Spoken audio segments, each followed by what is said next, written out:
Hello. पाखी, कैसे बेटा? मैं ठीक हूँ, लेकिन आप इस टाइम आप सोई नहीं अभी तक? अरे नहीं बेटा, नींद ही नहीं आ रही। अच्छा सुन, मेरे जाने के बाद किसी ने तुम्हारे साथ कोई बदतमीजी तो नहीं की? नहीं बाबा, ऐसा कुछ नहीं हुआ और मुझे किसी ने कुछ नहीं बोला। आपने इतनी रात को बस यही पूछने के लिए फोन किया था? पाखी बेटा, जब से मैंने तुम्हारे ससुराल वालों की तू मैं सुनी है ना, तब से मुझे तुम्हारी और ज्यादा चिंता होने लगी है बेटा। ये सब तो यहाँ आम सी बात है बाबा, और इस घर में ये सब चलता रहता है। आपने आई को तो कुछ नहीं बताया ना? अरे नहीं नहीं बेटा, हिम्मत ही नहीं हुई मेरी। और बेटा वैसे भी मैं उसे ये सब बताता तो वो तेरे लिए और ज्यादा परेशान हो जाती। बहुत सही किया आपने बाबा, जो आई को कुछ नहीं बताया।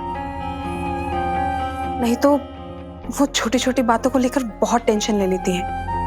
और सिर्फ आई ही नहीं, आप भी आजकल बहुत टेंशन लेने लगे हैं। अरे बाप जो हूं, टेंशन तो होती है ना बेटा। मैंने कहा ना बाबा, सब कुछ ठीक है, आप बिल्कुल भी चिंता मत कीजिए।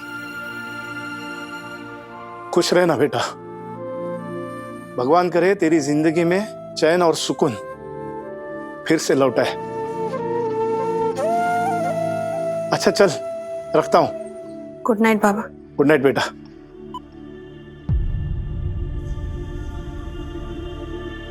नहीं लौट सकता बाबा, क्योंकि मेरी हथेली में से चैन और सुकून की लकीरें मिट चुकी।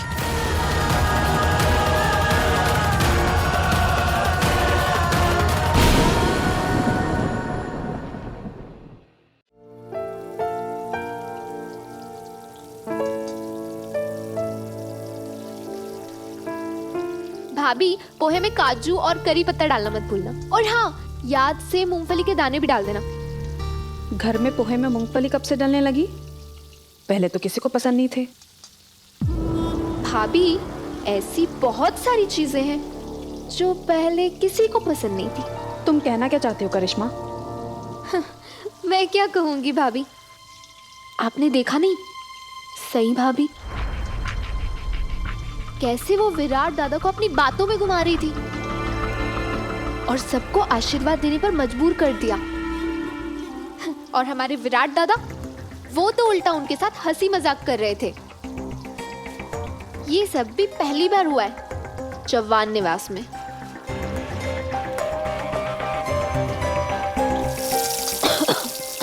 भाभी, ध्यान रखो भाभी, गैस की आंच का, वरना कहीं ऐसा ना हो कि आप इतनी मेहनत करके ये पोहा सबके लिए बनाए और कोई खाए भी ना।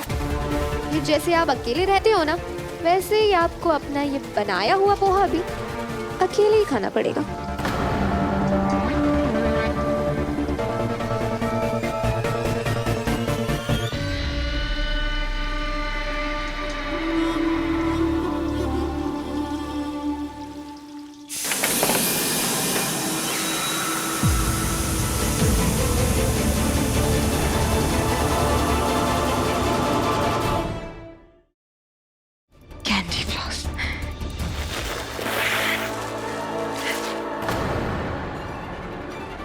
मैंने तो सोचा भी नहीं था कि विराट सर मेरे लिए इतना सब कुछ लेके आएंगे।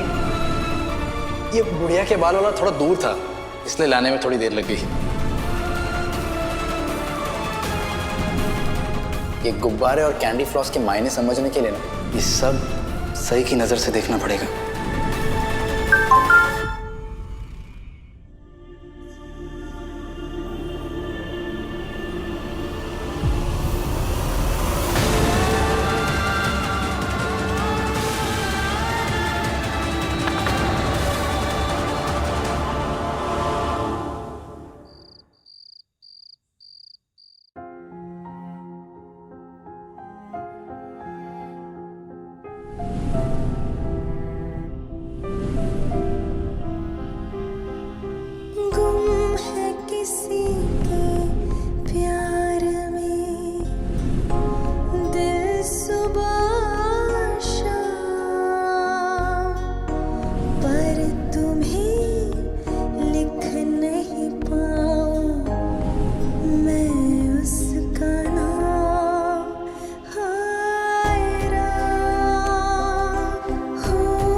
बड़ी मामी, निनाद मामा, ओमी मामा, सोनाली मामी, मुझे आप सभी लोगों से कुछ जरूरी बात करनी है।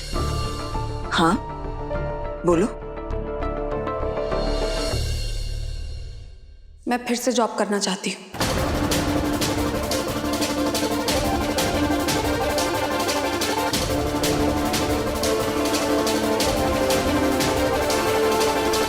विराट ने तो अपनी बीवी को, इस घर की छोटी बहू को डॉक्टर बनाने का फैसला तो कर ही लिया है, लेकिन दूसरी बहुओं का क्या? अनपढ़ थोड़ी ना है वो। मेरे पास भी मास्टर्स की डिग्री है और शादी से पहले मैं अच्छी जॉब करती थी, लेकिन जवान परिवार की बहू बनने के लिए मुझे ये सब छोड़ना पड़ा। और अब मैं क्या करती हूँ? सिर्फ इस घर का काम। मैं चाहकर भी तुम्हें नहीं रोक सकती पत्रलेखा। किस मुंह से रोको? सई ने कॉलेज में एडमिशन लेकर इस घर के कायदे कानून तो तोड़ दिए हैं। अब तुम्हें रोकना तो तुम्हारे साथ नाइंसाफी होगी, और घर के दो बहुओं के लिए अलग कायदे नियम तो नहीं हो सकते ना। मैं सही से अपनी बराबरी नहीं कर रही, और मेरी और सही की तो बराबरी हो भी नहीं सकती, क्योंकि सही का साथ देने के लिए उसका पति जो है, लेकिन मेरा पति, मुझे तो ये भी नहीं पता कि सम्राट जिंदा भी है या।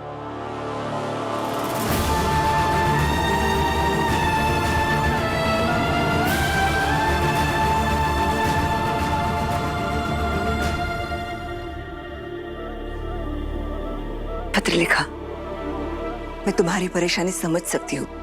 तुम्हारे मन में ये ख्याल आना जायज है। पत्रलेखा, बेटा हम किसी चीज के लिए तुम्हें कभी रोकेंगे नहीं, क्योंकि हम सबको तुम पर पूरा भरोसा है। तुमने हमेशा इस परिवार की इज्जत का, उसकी मान मर्यादा का ख्याल रखा है। बड़ों की हर बात मानी है तुमने, इसलिए हम जानते हैं, हमें भरोसा है तुम कभी गलती नहीं कर सकती। तुम्हारा ये जो फैसला है जॉब करने का, हम चाहते हैं कि तुम फिर एक बार इस पर ठीक से सोच विचार कर लो। निनाद मामा, क्या विराट अपनी बीवी को डॉक्टर बनाने के फैसले के बारे में एक बार और सोच विचार करेगा?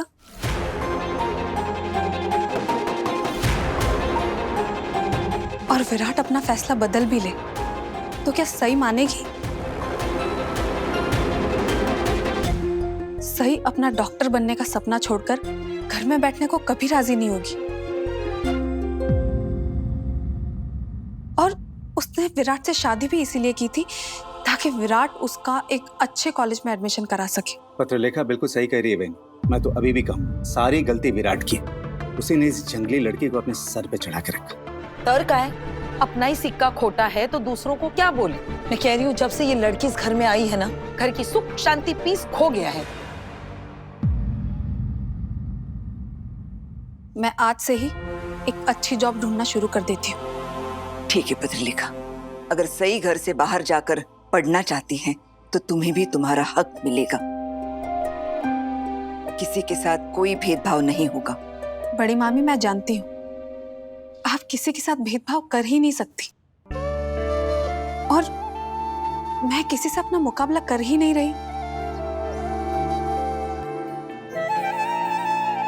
बड़ी मामी, मेरे लिए ये परिवार और इसकी इज्जत हमेशा सबसे ऊपर थी, आज भी है और हमेशा रहेगी।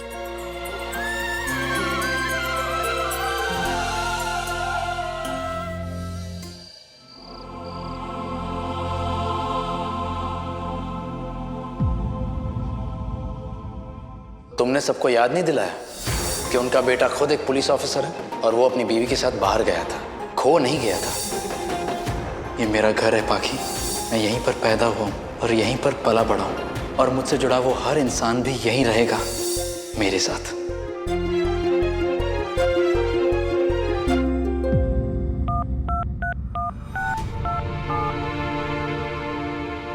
हेलो पाखी बेटा। पाखी, कशी आहेस बाळा? बाबा, मैंने सबके सामने बड़ी मामी को कह दिया है कि मैं फिर से जॉब करना चाहती हूँ। ऐसे अचानक बेटा? तो सबने क्या कहा?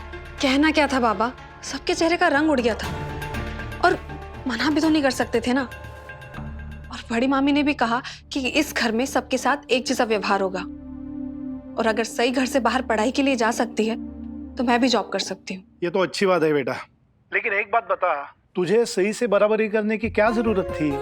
बेटा तुझे कुछ करना ही है ना, अपने लिए कर, किसी से बराबरी करने के लिए नहीं। बाबा मैं आपकी बेटी हूँ, मैं किसी से भी अपनी बराबरी या मुकाबला नहीं कर रही। और मैंने यही बात बड़ी मामी को भी बोली थी और ये भी कहा था कि मैं इस घर का मान और मर्यादा दोनों का ध्यान रखूंगी। पाखी, परिवार की मान मर्यादा का ध्यान रखने के लिए तुम्हें अपने सपनों की बलि चढ़ाने की कोई जरूरत नहीं है। तुम्हारे मन में जो आए तुम वही करो। और वैसे भी अगर सही अपने सपने पूरे कर सकती तो तुम क्यों नहीं?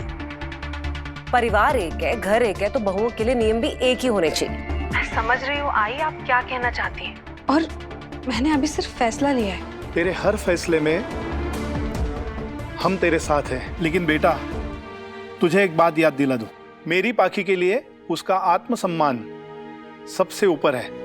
बेटा तुझे जॉब करनी है नहीं करनी है, ये फैसला तू अपने दिल से पूछ के ले ले, ना ही किसी और से मुकाबला करके। हमेशा जीतने का सोचना बेटा, किसी को हराने का नहीं। हाँ? ओ, तो बात ये है, खुद को सही से बेहतर दिखाने के लिए इन्होंने मान मर्यादा इज्जत पता नहीं क्या क्या बोल दिया काकू के सामने। इस लव ट्रायंगल की चिंगारी तो आंख में बदलती जा रही है।